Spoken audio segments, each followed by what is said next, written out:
Railway police station इथे दिनांक 11/9/2025 रोजी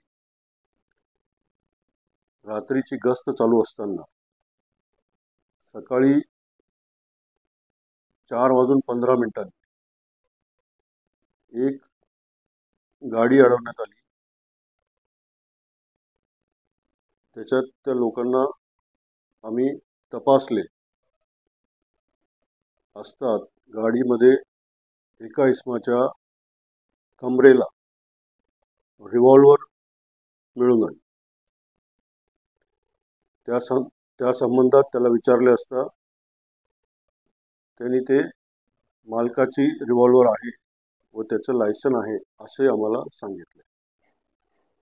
त्याला तात्काळ ताब्यात घेऊन पोलीस स्टेशनला आणले।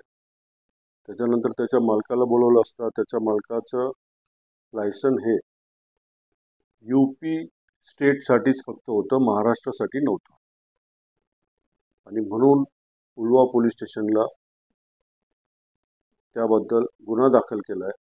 67/25 भारतीय हत्यार कायदा 1959 चे कलम 3, 25, 30 सह महाराष्ट्र पोलीस कायदा 1951 चे कलम 37(1), 135 प्रमाणे गुन्हा दाखल करण्यात आला। त्याच्या रिव्हॉल्वरमध्ये 3 कारतूस लोडेड होते आणि 8 कारतूस पॅकेटमध्ये ठेवलेले होते।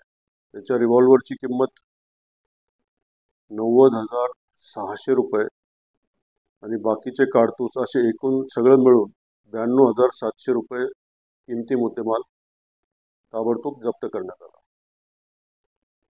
आरोपींची नावं जी आहेत,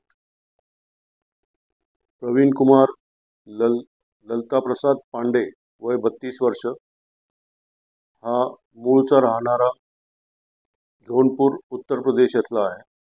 याच्या ताब्यात ते रिव्हॉल्वर सापडलं आणि ज्याच्या नावावर लायसन आहे त्याचं नाव आहे विकास घनश्याम त्रिपाठी वय 45, हा जिल्हा प्रतापगड उत्तर प्रदेशचा राहणार आहे। एकंदरीत असा प्रकार झाल्याने गुन्हा दाखल करून त्याचा पुढे तपास चालू आहे।